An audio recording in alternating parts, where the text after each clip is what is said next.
Hi, and I think everybody knows me, Claudia Hillyer, son Bill. I'm the favorite one.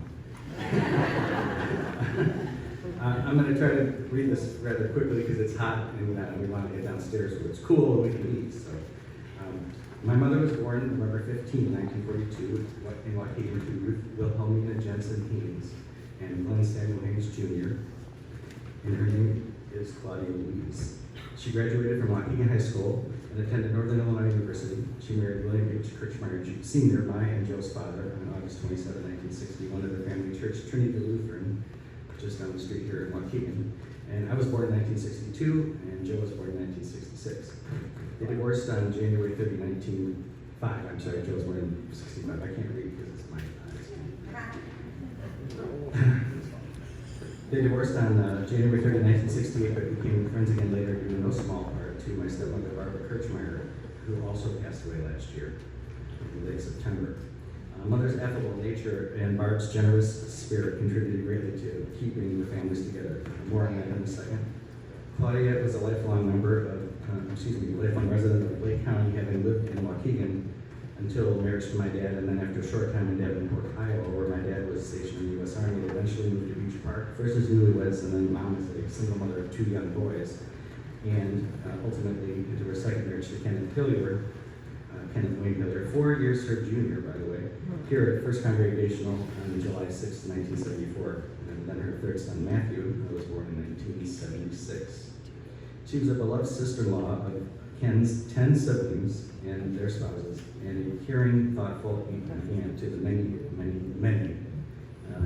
Hillyer family, nieces and nephews. Now back to the Barb story.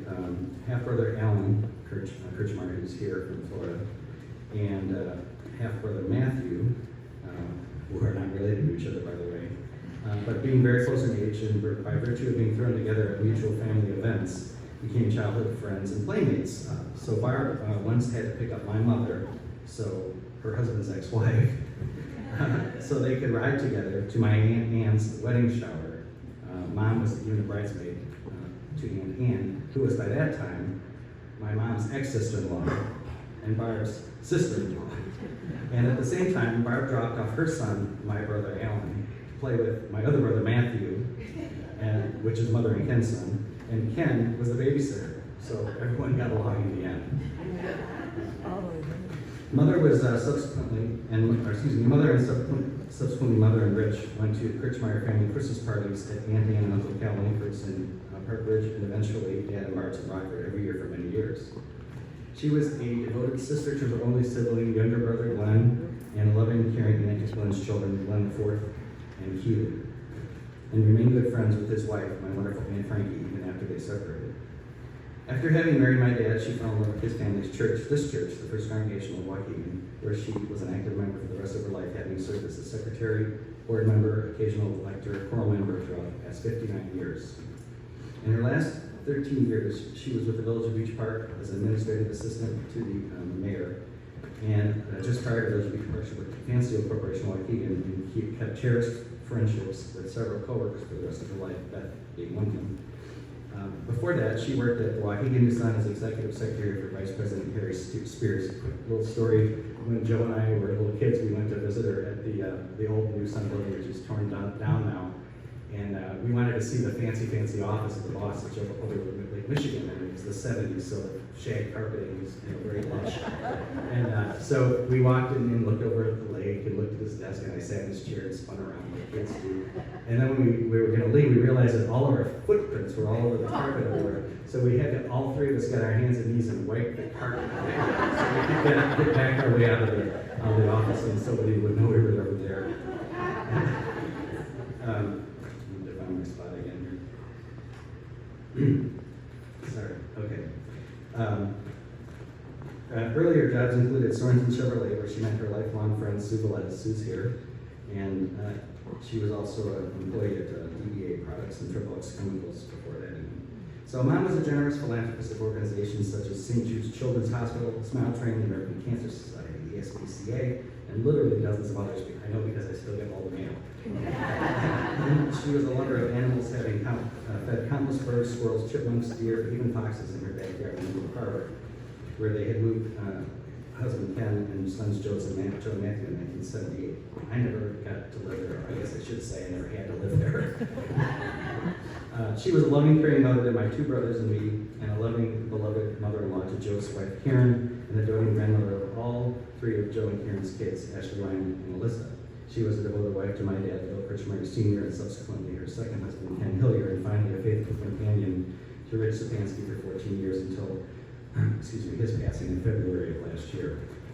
Just shy of 5 months prior to her own passing. When Mom and Rich decided to live together, my mom asked me if I thought it was okay for her to be living in sin. And I said, "You're asking me that?" And we laughed for about 5 minutes.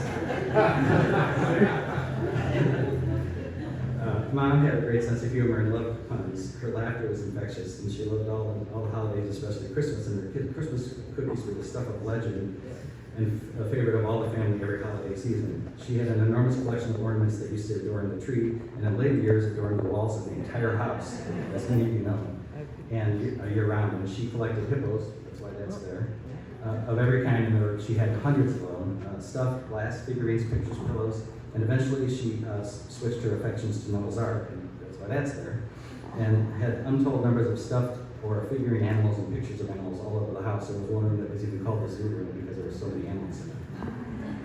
I joked with her many times, "You'd better clean all this crap up before you die so I don't have to do it." But she didn't.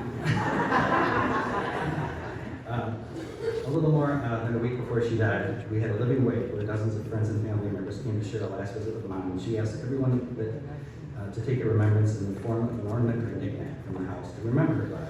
She was so happy that day, and surrounded by the love of many friends and family and wonderful song. Even after everyone took something, it looked like nothing was missing. So a big thanks to Barb Rossman and to Matthew for organizing all this stuff, and to the house sales that we had, and the thousands and thousands and thousands of ornaments, stuffed animals, knickknacks, pictures, pillows, and jackets left behind. But even after 2 different house sales, there was still a U-Haul's worth of stuff that we donated to church, enough for about 2,700 sales. I remember my mom as being a great cook and baker, and a very compassionate, caring person ready to help anyone, family member, friend, or stranger with a kind word, hug or a smile, and a few dollars. Once I took her to a play at the Auditorium Theater in Chicago, and she handed out $5 bills to homeless people all along our several block long walk from the restaurant to the theater.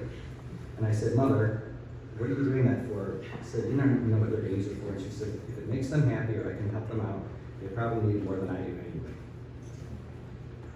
I really can't fathom how she was able to remain so positive and make mine and Joe's childhood so magical and carefree after her divorce. We never felt any of the difficulties she must have experienced being a young single mother. She made it a point to keep us entertained every weekend with visits to the Illinois Beach State Park, Bowen and Powell Parks here in Waukegan, the Racine Zoo, the Lambs Farm, trips to the old NW drive up on the Shared Road or Dunkin' Donuts or Baskin Robbins 31 Flavors every Sunday after church.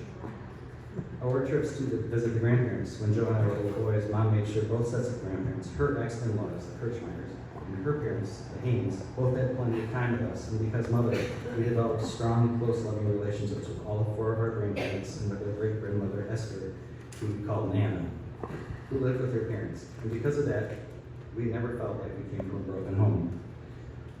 Many trips to extended family, once on a trip to St. Louis to visit my dad's uncles and aunts.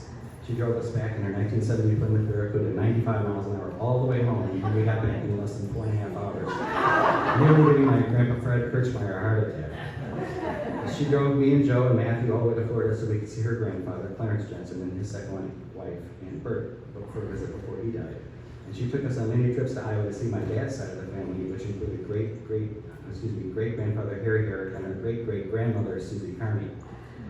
After her own mother died, she became a frequent traveling companion with her dad, Glenn Haynes, going to Europe, Canada, Central America, and even a trip through the Panama Canal.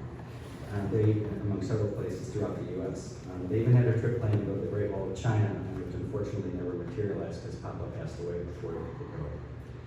After her second husband, Ken Hillyer, passed away in 2005, Mom met Rich Sapansky on a trip for seniors, and they developed a loving relationship that lasted for 14 years until Rich died in February of last year. They enjoyed many wonderful trips together all across the U.S., and Mom became a loving surrogate mother to Rich's 3 boys and grandmother of Rich's many grandchildren. I want to take a quick moment just to send my condolences to the Stefanski family on passing Rich's son Aaron.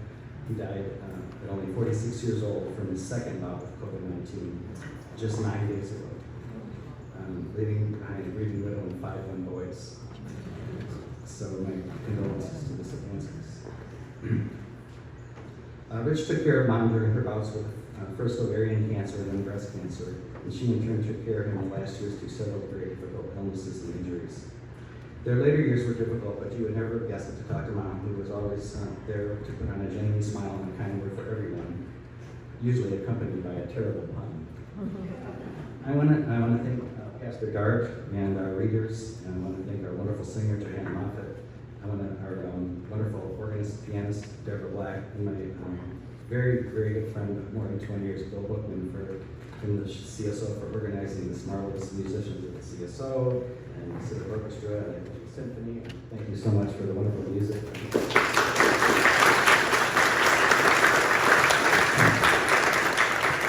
I think the meeting today is so special, and Mother would have loved it, and actually I'm sure she was able to hear it. I want to give a special thanks to Bob and Linda Stefanski, to Marilyn Skipper, to Beth Kirscher, to Mary Angelica, Aunt Ann Langford, and Lynn Lorette for taking such good care of my mom in her last months. And especially to my brother Matt, who quit his job and moved in with Mom for the last several weeks of her life. He was the only person with her when she died. It's very difficult to express what my mother meant to you, my brothers, our family, and so many of you here, and so many others. Lord, here Spirit, and those who have gone before, I hope I have given you a small glimpse into the extraordinary life of the remarkable woman that was my mother, Claudia.